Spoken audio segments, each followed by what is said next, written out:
नमस्कार मित्रांनो, शोध रहस्याचा या चॅनलवर आपल्या सर्वांचं पुन्हा एकदा स्वागत आहे. आज आपण जो अनुभव ऐकणार आहोत तो आपल्या एका सबस्क्रायबरने आपल्याला पाठवलेला आहे, परंतु त्यांचे नाव त्यांनी गुपित ठेवण्याची मला विनंती केली आहे. व्हिडिओला सुरुवात करण्यापूर्वी जर आपण या चॅनलवर पहिल्यांदाच आले असाल तर चॅनलला सबस्क्राईब करा आणि बेल आयकॉन दाबा, म्हणजे भविष्यात येणाऱ्या व्हिडिओचे अपडेट तुम्हाला नियमितपणे मिळत राहतील. चला तर मग कथेला सुरुवात करूया. रमेश आणि निलिमा यांचे वय जवळपास 60 वर्ष झाले होते. त्यांना 2 मुले होती. दोन्हीही शहरामध्ये जॉब करायला गेलेली. आता ते दोघे पूर्णपणे खंगले होते. त्यांची मुले शहरामध्ये जॉब करत असल्यामुळे गावाकडच्या आईवडिलांना विसरूनच गेले होते. ते कधीच गावी येत नसत. हो, पण आठवणीने पैसे नेहमी पाठवायचे. पण आता निलिमासुद्धा फार वैतागून गेल्या होत्या. त्या वाट पाहत होत्या की कधीतरी मुलांचा फोन येईल किंवा मुले भेटायला येतील, पण तसं काहीच झालं नाही. मोठ्या मुलाचे त्यांनी आपल्या हाताने लग्न लावून दिले होते.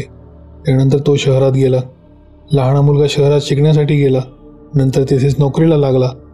तिथेच कुठल्या तरी मुलीशी त्याने लग्न केले, पण याची आईवडिलांना खबरही नव्हती. खूप दिवसानंतर त्यांना समजले की आपला लहाना मुलगासुद्धा लग्न करून शहरात राहत आहे. ते दोघेही पुण्यात स्थायिक झाले होते आणि हे दोघं पिंपळवाडीला. गावातील लोक त्यांना येऊन सारखे चिडवत असत की 2-2 मुलं असून तुम्हाला त्यांचा काहीही उपयोग नाही. तुम्ही दोघं आपल्या आशेच्या आशेच. त्यावर निलिमा नेहमी त्यांचा तोड करायची आणि खूप बोलायची की एक दिवस माझी मुलं येतील, मग बघा. असेच काही दिवस लोटले. रमेशची तब्येत आता खालावत चालली होती. तो बहुतेक काही दिवसांचाच पाहुणा राहिला होता. निलिमासुद्धा आता हताश होऊन गेली होती. एके दिवशी निलिमाच्या हंबरड्याचा आवाज संपूर्ण परिसरात घुमला. रमेशने ह्या जगाचा निरोप घेतला होता. निलिमा आता पूर्णपणे खचून गेली होती. का जगावे हेच तिला समजत नव्हते. जगण्यावरची तिची वासना आता पूर्णपणे संपली होती. शेवटी तिने एक निर्णय घेतला. एके रात्री तिने आपल्या अंगावर रॉकेल छिडकून स्वतःला आग लावून घेतली. ती भाजत होती तेव्हा आजूबाजूच्यांना तिच्या विव्हळण्याचे आवाज येत होते, पण तेव्हा संपूर्ण घर जळाले होते. त्यामुळे कोणीही आतमध्ये जाण्याची हिंमत केली नाही.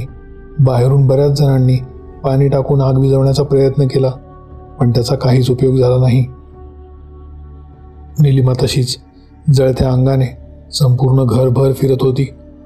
तिचे मांस भिंतींवर लागत होते. या भिंतीहून त्या भिंतीवरती धडका घेत होती आणि अशाच प्रकारे तिने या जगाचा निरोप घेतला.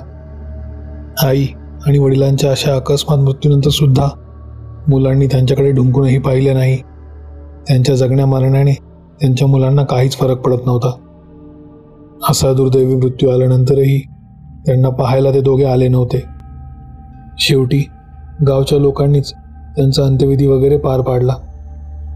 त्यावेळी माझे भाऊजी आमच्या गावी आलेले होते. जेव्हा मी घडलेली सर्व गोष्ट त्यांना सांगितली तेव्हा तेही हळहळले.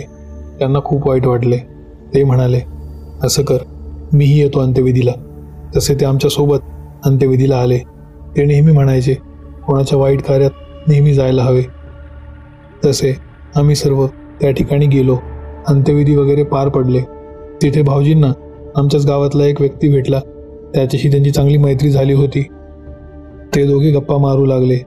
गप्पा मारत असताना त्यांना हे भानच राहिले नाही की आपण कुठे उभे आहोत. आणि जेव्हा त्यांना ते भान आले तेव्हा चुकून त्यांच्या तोंडून काहीतरी असं निघून गेलं जे त्यांनी नको बोलायला हवं होतं. त्यांनी त्याच प्रेताची टिंगलटवाळी काहीतरी केली. ते जेव्हा गावातनं परत निघाले तेव्हा त्यांना रात्र झाली होती. ते त्याच दिवशी निघत होते ज्या दिवशी आम्ही तो सर्व विधी पार पाडला होता. आता चांगलंच अंधारलं होतं.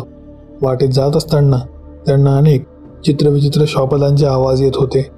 अचानक त्यांनी पाहिलं, त्यांच्या गाडीच्या समोर एक स्त्री उभी होती. भाऊजीच्या अंगावर सर्रकन काटा आला, कारण त्या निलिमा काकूच होत्या. जळालेल्या अंगाने त्या त्यांच्या गाडीसमोर उभ्या होत्या. ते घाबरले नाहीत, कारण त्यांनी अशा बऱ्याच गोष्टींना याआधीही तोंड दिले होते. पण त्यांना समजत नव्हते की हा काय प्रकार आहे. हे एकदा झाले, परंतु जेव्हा कधी ते प्रवास करायचे, किमान एकदा किंवा दोनदा तरी त्यांना निलिमा काकू दिसायच्या आणि त्या रक्ताने लालबुंद झाल्यासारख्या डोळ्यांनी त्यांच्याकडे फक्त एकटक पाहायच्या, जणू त्या त्यांना काहीतरी खुणवू इच्छित आहेत. जसे मी आधी सांगितले, भाऊजी या गोष्टीला घाबरत नव्हते, पण त्यांना हेच समजत नव्हते की हे सर्व काय सुरू आहे, ह्या मला का दिसत आहेत. तसे त्यांनी त्यांच्या ओळखीच्या असलेल्या एका मांत्रिकाला भेट दिली आणि त्याला घडत असलेल्या सर्व गोष्टी सांगितल्या. त्यावर ते हेही म्हणाले, त्या मला काही त्रास देत नाहीत ना, मी त्यांना घाबरतो, परंतु त्या मला का दिसत आहेत हेच मला समजत नाहीये. तेव्हा त्या मांत्रिकाने एक पूजा मांडली आणि समोर त्यांच्याच बायकोला बसवले आणि तो पूजा करू लागला. पूजा करत असताना त्याने निलिमा काकूच्या आत्म्याला बोलावले. त्या आत्म्याने भाऊजींच्या पत्नीच्या म्हणजे माझ्याच बहिणीच्या शरीरात शिरकाव केला आणि ती बोलू लागली. ज्या दिवशी माझा अंत्यविधी सुरू होता, त्या दिवशी तू माझ्या प्रेताची टिंगलटवाळी केलीस, त्यामुळेच मी तुला दिसत आहे. माझी माफी माग आणि माझ्या नावाचा उतारा काढून ठेव. मी तुला काही करणार नाही. ताईच्या तोंडून हे वाक्य ऐकताच भाऊजींची दातखिळीच बसली. त्यांना कळून चुकले की आपल्याकडून खूप मोठी चूक झाली आहे.